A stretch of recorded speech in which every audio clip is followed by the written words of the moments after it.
you check the children?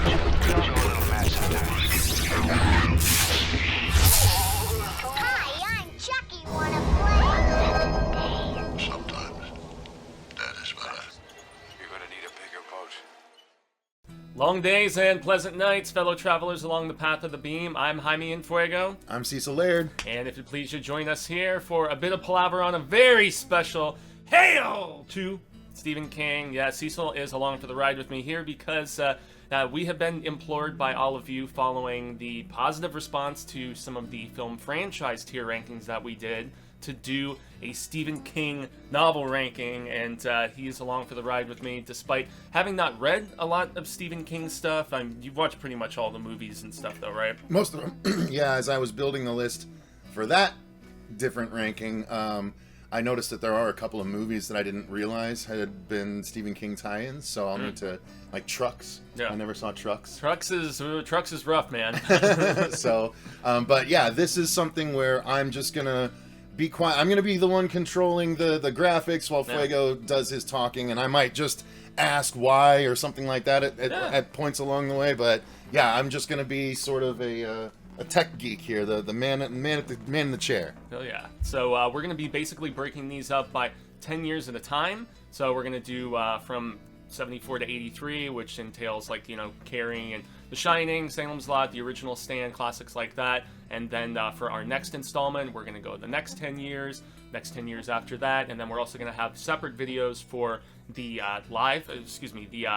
short story collections, which will be the shorts and the novellas, and that's one that we're kind of tossing around the idea of doing live because we know all of you were kind of keen for that idea. We did logistically doing it for every single episode didn't really make sense, unfortunately, but yes, if you guys see this video and you would like to see the shorts tier list live, just let us know in comments below, and then we're also going to do a separate one for the films and TV adaptations and stuff like that. So a lot to look forward to in this new ongoing series, everybody. But I guess let's get it rocking, Cecil, and to start out with none other than the story that basically made Cy King's career. We're talking about 1974's Carrie. It went on to a lot of acclaim after Brian De Palma's adaptation that came out a few years later.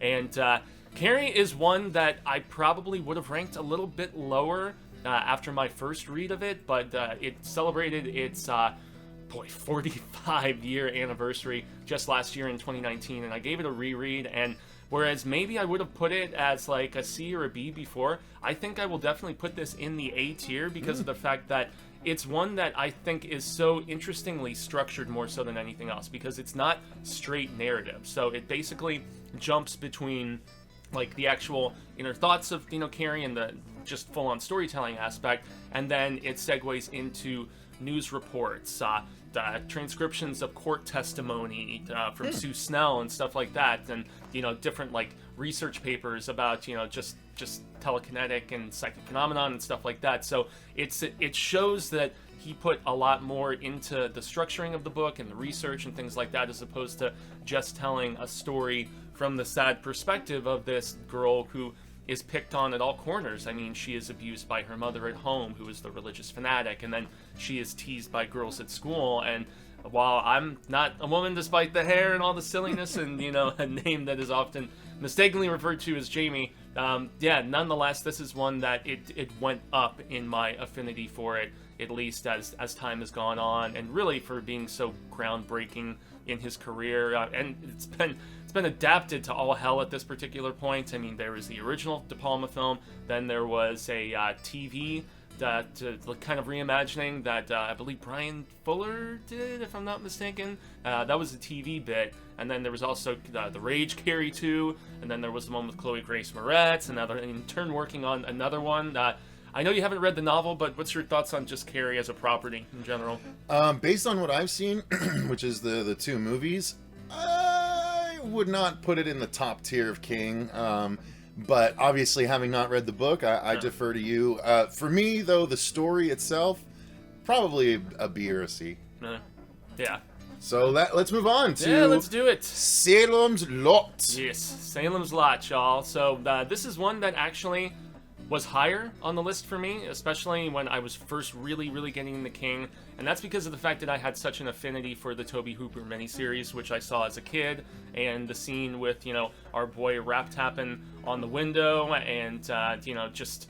I don't know. It's one that it's still been a while since I've reread it, unfortunately, but as I've gotten more into later King work like Revival and Under the Dome and a few others, it's still a top 10 novel for me, but it's not quite S-class like I would have probably said before. As much as I love vampire stories and things of that nature, it does drag a little bit at times.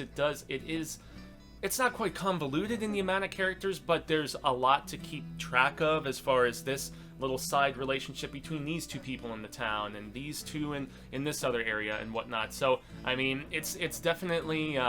it's one that used to be an S, and I think now has slid into the A territory for me. So It's still in top 10. It's still in high esteem, but this used to be a top 5 book for me. But it has slowly slid, and it's another one about a writer. It's another one. King is very much about his relationship with a younger kid, like a younger boy, and kind of an older kind of father figure type of sorts, because I think a lot of that ties in with the fact that his father bailed, and so he was probably always looking for a father figure of sorts, and I think that's why he writes with such sweet affinity about these sort of relationships, and the fact that this younger kid and this writer basically team up with obviously Father Callahan is one of my favorite characters, and he pops up in the Dark Tower books and stuff, but yeah, Salem's Lot is unfortunately one of those that used to be S tier, and it has slid a little bit into the A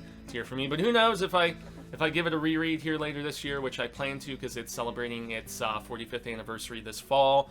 Who knows, it could slide up, but as of this day, having not reread it in a few years, it is A as opposed to S, which may surprise a few people. Come at me, everybody. I'm sure you will. So, next up is another one where you might lose a bunch of people depending on how you rate it. The Shinin. Yeah, the Shinin. Do you want to get sued?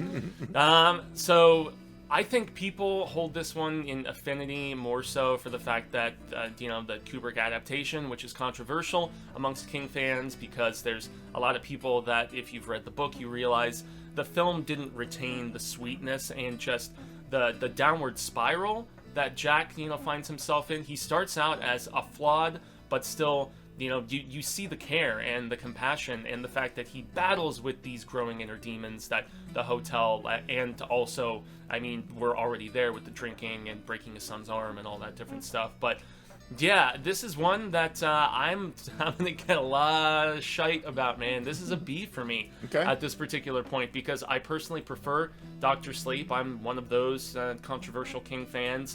It's still a very, very solid book. And just the whole metaphor of the hornet, and that being a metaphor for alcoholism, in the fact that as opposed to a bee that stings you once and it's done and dead, a hornet can sting you over and over, and that's the reoccurrence of alcoholism and the issues that it just brings about within Jack. And so yeah, while it has some great visuals and it has some heart, and some people claim it's the scariest King book, I do not believe that for a second.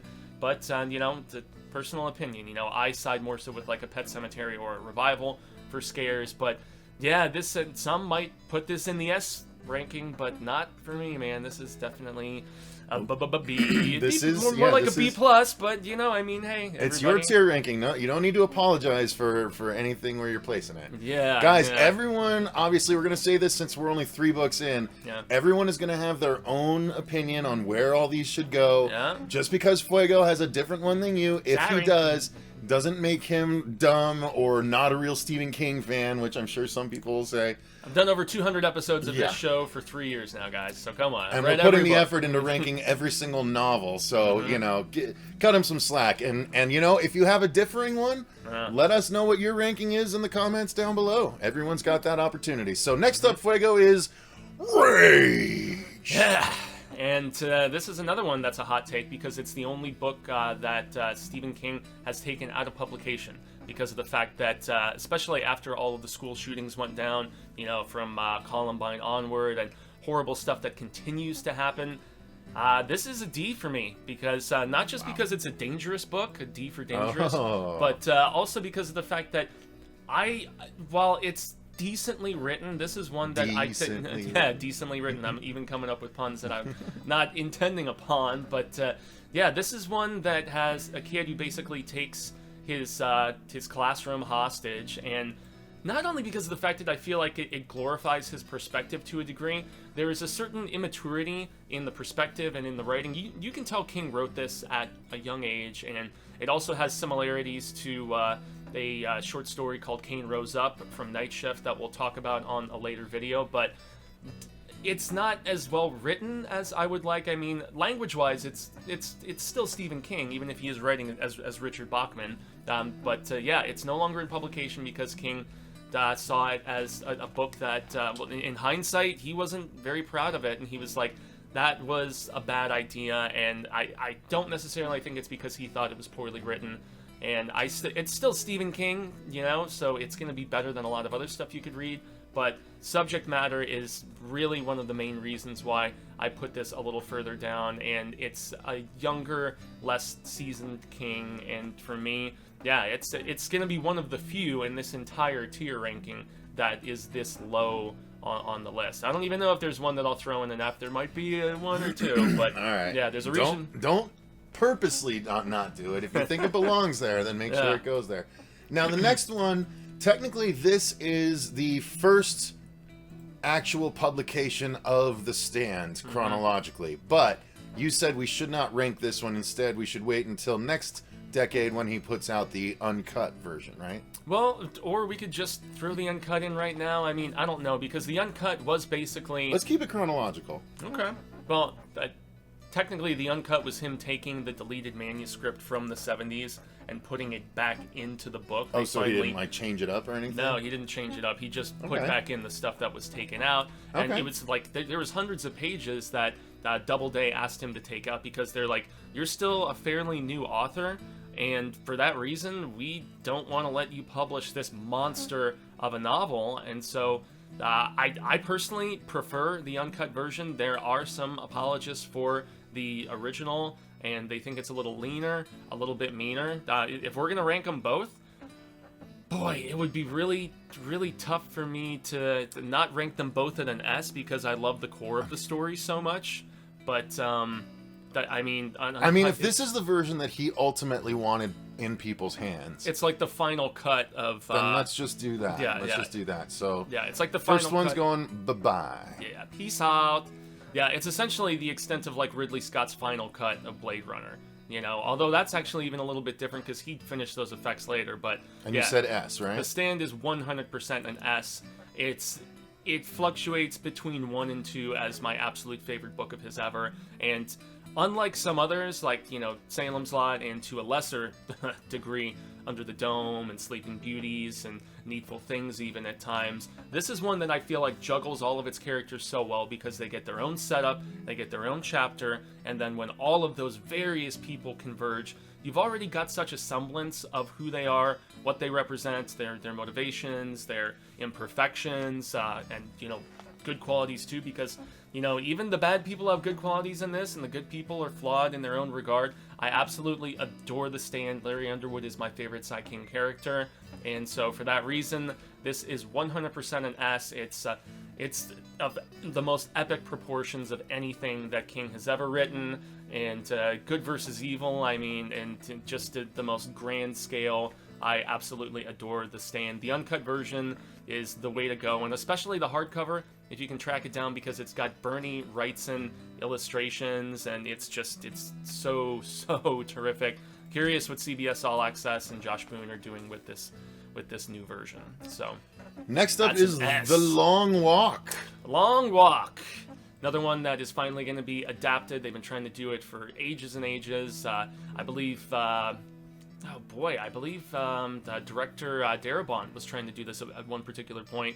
This is another Bachman one. It's not as mean-spirited as something like Rage at all. This is definitely, it's got some echoes of The Body / Stand By Me, and just the camaraderie amongst these kids that are on this kind of death walk, and the winner gets like basically riches and anything they want for the rest of their lives, so them and their families will be set forever in this weird dystopian kind of post-apocalyptic society and stuff. But this is one that kind of would hover between an A and a B for me. It's definitely not S status. I've gone on record at times to think that it is the best Bachman book, although the Regulators, as I continue thinking about it, is pretty solid. But I think I'm going to put this at a B, in all honesty, because while I enjoy it, it's still a writer kind of trying to find his voice in certain regards. I feel like something like The Body is better, which came out in different seasons a few years later, and even it is this same camaraderie amongst kids, and it's good, but it's just those Bachman books, I don't love them anywhere near as much as the King stuff proper. At least me personally, but as I always contend on this show, art is subjective, everybody, so, keep that in mind if you think this is an A, or dare I say an S. I mean, hey, we all rank these things differently, so. Dead Zone. Ooh, boy, Dead Zone. This is one that I always enjoyed because of the Cronenberg film. Terrific performance as Johnny Smith from Kristopher Walken. This probably would have been an A beforehand a few years ago when I initially read it, but especially upon the anniversary reread within the last year or so, this is basically King's first stab at the great American novel, in my opinion, the way it spans like the end of the 70s into the 80s, and it reflects on the decade. It's predictive of like current political stuff going down. I mean, it's essentially kind of a precursor to our current president in some ways, without getting political, everybody, at least as far as the way Stilson was on the campaign trail and played so well by Martin Sheen in the film.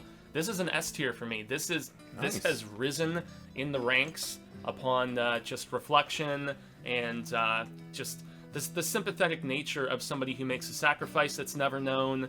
And I was writing about the Dead Zone in my first band without even really knowing about it, in a song called A Sad Departure for a Valiant Fighter. So yeah, Dead Zone is terrific, man. I adore this book, and you just get so much more rich character development for Johnny, for our killer that he's going after, for Bannerman, the sheriff, who it's such a great book, guys. Definitely check it out if you haven't. This is S tier for me. It has risen over the years in quality and affinity for me. So next up is Firestarter. Firestarter. Twisted Firestarter. Exactly. Rest in peace, Sir Prodigy. Firestarter. Interesting ideas in this book, especially about the pyrokinesis, and you've got Rainbird, I believe is his name. A very interesting villain and fascinating psychedelic stuff. Between the test trials that Charlie's parents go through and stuff like that. But really, this is one that I have never had the biggest love for. It's probably one of my lesser early King novels, and so that's why I'm throwing this into the C ranking. Yeah, Ooh, this is our first C. This is our first C. So it's not a bad book. I mean, you're still reading Stephen King, and there's a great father-daughter relationship on the run between these two. And I mean, it's solid storytelling, but this, at least for me, has never been one that's jumped out at me as being like an absolute favorite. I don't even think it's top 25 at the end of the day. There's just so much better stuff, at least as far as more original ideas and things of that nature. Decent adaptation with none other than little Drew Barrymore. But yeah, it's just it's never been one that I absolutely just have that urge to go back and revisit. It's just not one of those that ever particularly did it for me, everybody. So, sorry if you hold it in higher regard. Next one is Roadwork. Roadwork is one of the least known Bachman books, and they've been trying to get an adaptation of this off the ground for a while. Most recently, we heard Indy Mochetti and his producing sister and partner Barbara have been trying to get this made into something. Within the last year, we got an announcement that it was at least in the pre-production pipeline, but Hollywood has been on hold for a while. This is a very sad story about this guy who loses his mother, and then around the same time that transpires, there is a freeway that is going to be constructed through his neighborhood, and he refuses to sell, and he basically barricades himself in his home. So there's nothing supernatural about this. There's nothing futuristic or dystopian or anything of that nature. It's just the sad plight of this troubled man and the standoff that happens between authorities and news crews and stuff like that. I do really like this book. It's one of the most unique things that Bachman did and that King did as Bachman. Drastically different in tone. But this is another one that I think I would throw probably in the C territory because of the fact that as much as I like when King goes gritty and, balls to the wall, down to earth as opposed to big and fantastical, I still prefer the more otherworldly, supernatural storytelling when it comes to King. This might be a B. It kind of hovers between, but yeah, as far as the Bachman books go, it's above Rage for me, but it's still not as good as The Running Man and The Long Walk. So yeah, this is unfortunately C territory for me. It's satisfactory. It's solid, but it's not one of the greater Bachman books. But it is definitely worth a read if you've never checked it out because it's still good storytelling. It's just not great storytelling, unfortunately. So Next up is Killer Dog Cujo. Killer Dog Cujo, the book that Cy King doesn't remember writing because he was so hopped up on all kinds of stuff at the time. It's almost stream of conscious at times. There's like really not a lot of... I'm trying to remember if there's even chapter breaks at all in this one. It's most noteworthy for the world building in Castle Rock that it did because the Dead Zone was the first Castle Rock story, Cujo was the second one. You even have mentions of Frank Dodd in it and being this like ghostly presence that's still kind of hovering around the town. But this one is definitely a D for me because of the fact that I don't care for this whole like infidelity in the marriage subplot and stuff, and then Cujo kills Bannerman, our courageous sheriff from the previous book, The Dead Zone, and really, I feel like that while I feel very sympathetic for Cujo more so than anything else, I don't really feel much sympathy for any of the other characters aside from the child in this and what happens with the child, which differs from what happens with the child in the film, just to keep in mind. And Killer Dog, I mean, I don't know, the rabies aspect and stuff. There's more so than anything, it's solid world building that as he sobered up, he continued to keep that stuff in mind. But Cujo is not that great of a book. I've even seen some the Stephen King peeps say that they think it's one of his absolute worst books, but it's in the lower tier for me, man. It is definitely a D. It's not absolute trash, but I gotta silence this phone. I don't know why. Jesus, I'm crimping. Sorry, peeps. But yes, Cujo is a D. Everybody, it joins the lower of the ranks of Cy King here. Another Bachman book next, I believe? Yes, exactly. This one was very cheesily adapted with Arnie in more of an action-centric role, but this is one that I really enjoy. It's another one like The Long Walk that is in a very messed up, futuristic sort of setting, and similar to The Long Walk, it's kind of a death competition amongst people. You've seen the Arnold movie, right? Oh, of course. Yeah, it's fun. It's fun. I mean, it's not a terrific Arnold one. It's not up there as far as like Total Recall or even like a Predator or some of those kind of sci-fi detours that he did from time to time. Definitely not in the caliber of Terminator, but this is one that has a much more serious tone in it, and I dig this book, man. And it's another one similar to Roadwork where you really you sympathize with our lead and the reason he's competing in this and the family connection aspect. Drastically different ending to this one compared to what you see with Arnold, and it's heartbreaking at times, it's brutal at times, and this was before anything like Battle Royale or Hunger Games or anything of that nature as far as these sort of death competitions go. So this is a B for me. It's not an A or an S. It's not of that upper echelon, but this is one I feel like more people need to read because they probably just think of the Arnie movie, which while it's fun, it's nowhere, it doesn't have the depth that this book does. And so I kind of waver between this one and The Long Walk as my two favorites of those first few collected Bachman works. Okay. Next up is the first in something very important to you. Woo! The Gunslinger. Yes, exactly. So this was basically the combining of a few stories that he had previously published. So, I mean, you've got The Way Station, and you've got The Slow Mutants, and you've got, all of these different stories that were previously published on their own, and then this book collected all of them together and was released in 82, if I remember correctly, 81 or 82 offhand. I don't put this at an S, though, because this is not it's not as good as some of the later work. Once again, this is a world-building book in a lot of ways. I mean, it does begin with one of the greatest opening lines of all time, but, you know, this is where we have more of a cold and calculated gunslinger in Roland Death's Chain, as opposed to, you know, the character arc and the more sympathetic character that we get in, like, you know, 3 and 4 and stuff like that. He grows a lot as a character. And also some people have contended that the language in this one is a little bit tougher to get through. It's not written in as much of an accessible fashion. He goes for very linguistic, I guess, and some people have said it's a little harder to read, but I do still really, really love this book. It's easily an A. It's just not an S like a couple of those later Tower entries are.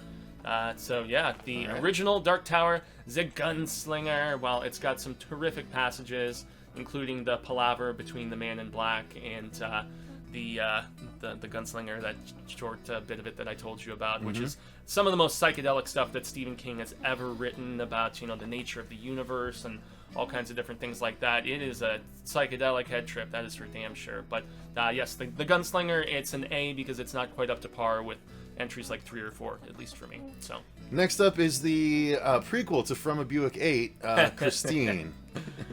Yes, I've gone on record at times to say that I prefer From a Buick 8 or even Mile 81.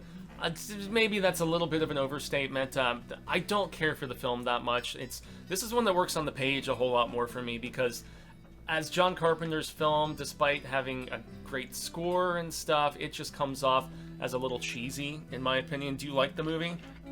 It was never one of my favorite, Neither. either Carpenter or Stephen King adaptations. Yeah. He's gone on record, Mr. Carpenter at least, to say that was his cash grab because he was so disappointed because it was his follow-up to The Thing, and The Thing was a big box office disappointment, and that was the movie he put so much heart and soul into. He's like, yeah, I took the cash gig and made Christine after The Thing because I was so disappointed in just the returns of that. But yeah, the book is significantly better. The book is more of a ghost story in comparison with, you know, a car that's alive sort of story. You get much more into that. The Arnie character, you sympathize with him significantly in the book more so than anything, but just this is one that on the page and on the screen even more so has just never done it for me. As everybody always says, the book is better. The book is definitely better here, but yeah, this might be a C for me now that I think. Yeah, this is there with Firestarter, where it's one that, well, it's solidly written, you know, and it's just a little bit too silly of a concept at times for me. So I don't know. It's still better than Uncle Otto's truck and, you know, some of the other possessed car stuff that King has done, Mile 81 and whatnot. But I do think I like From a Buick 8 better at the end of the day. Sorry, everybody. So Next up, big one. Oh, here. boy. Big one. my favorite Stephen King book. Yeah. Is it really? It's my favorite Stephen King book. I think it's the most effed up thing that he's ever written. Revival does come close at times, but I discover something new and satisfying every time I read this. It's definitely... Talking about Pet Sematary. I'm talking about Pet Sematary. For those Sorry, of us everybody. that... Well, we will release this as a podcast, too. Oh, okay. So. Yeah. So we're talking Pet Sematary, everybody. The book that King has gone on record to say he put in a drawer because he thought it was so effed up. And really, it scared him, I think, so much because of the fact that there was so much of himself in this book. Like, his child was almost run over on a road by a huge semi, and he also had a daughter who lost a cat and was screaming, "It's my cat, that's my cat, why does God have to take him," and all that Tell stuff. God to get his own cat. Exactly. So there was just so much in his own family that he put into this book, and it was just him envisioning the worst case scenarios of harm upon his own family. And for anybody who has children, I personally don't, but I talked to my little brother who read this book about a year or so ago after having a son of his own, and he had read it previously, and then he read it again, and he was like, I see this book in a whole new light after having a kid, you know. And I think even Marcia, you know, said that when she was reading it, there were certain passages on this book that she had trouble with because of the fact that being a new parent herself and having a very young son, it's so frightening to envision stuff like that going down. But I'm gonna also have to revisit this next year. yeah, I guess. But the stuff with the Wendigo, and also the beginning of the second portion of this book that's actually called Pet Sematary, where it goes into how much horror can the average human mind stand before they just go off that proverbial edge into madness. And it's one of my favorite little bits that King has ever written, is the opening to that second stuff. And everything with Zelda, Oz the Great and Terrible, and I mean, there's just so many layers and so much nuance to this book, and it's one of the shortest things that he's written as far as a novel goes, but it's so satisfying. I love it. Pet Sematary is my favorite Stephen King book, so definitely an S. Awesome. Yeah. And now rounding out to our last entry from the first 10 years, 10 years covered. Indeed. Hang on, I gotta make it perfect. Yeah. Do it up. Cycle o' the Werewolf. Cycle of the Werewolf, adapted as Silver Bullet in the 1980s with Corey Haim. I always forget how to pronounce that kid's name. Rest peacefully. Unfortunately, no longer in this mortal plane. But yeah, this is one that at least the film was originally going to be directed by Don Coscarelli. He shot a bunch of stuff, and then he clashed with some of the people at the studio and whatnot, and so he left the project. Ended up being finished by a very low-tier, forgettable person. The movie's hammy and very, very silly, based on the performance from what's his chuckle face, Gary Busey. But the book is really awesomely structured in the fact that it's 12 different chapters, and each one corresponds with a different werewolf incident in a different month of the year. It started out as it was going to be a calendar, and so Bernie Wrightson did all these beautiful illustrations, one for each month.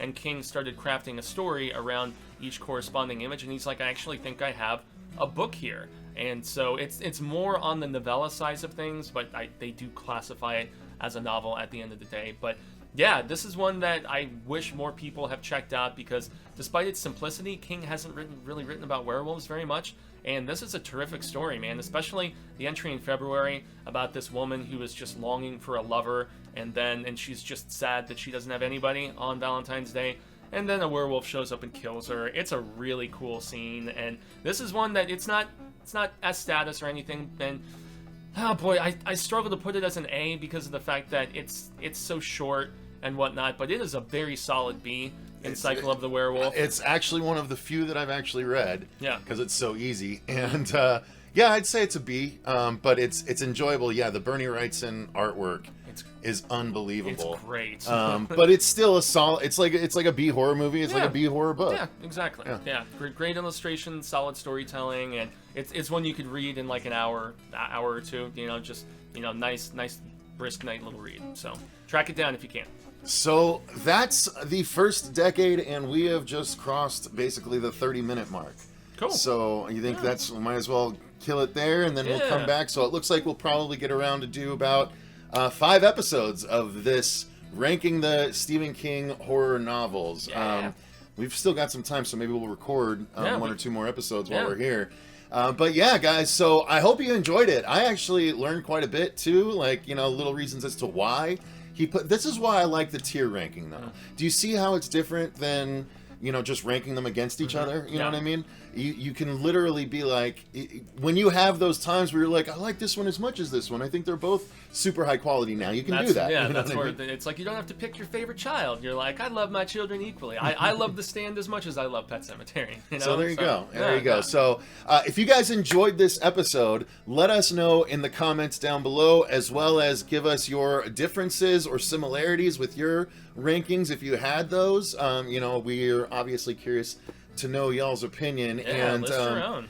While you're down there, click if you enjoyed the video, click the like button and subscribe. Make sure you click that notification bell and turn it to all, so you make sure you don't miss these episodes, because they are going to be the Hail to Stephen King episodes, and I will secede control back to Fuego to wrap things up. But so this is going to be, I don't know if it's going to be consecutive Saturdays or if Fuego wants to break it up in and amongst other King coverage and stuff. So we'll see how this gets presented to you. But yeah, thanks very much for watching, guys. So Heck yeah, guys. So I extend the grande gracias, and I've been Jaime and Fuego, and you can find me on all social media sectors, Twitter, Instagram, Facebook, all that goofiness. And yes, please share this video with the hashtag Hail to Stephen King, tag the horror show. Make sure that if you're down with El Rey, as I so affectionately call him, you spread the word properly. And yeah, I guess until the Wheel of Ka comes around once more, everybody, hasta luego, sin amigos, constant readers, viewers alike, say thank you. But I'm hopeful that we share more of this palaver sooner rather than later. And until then, remember, Stay Stay scared. scared. And read Stephen King.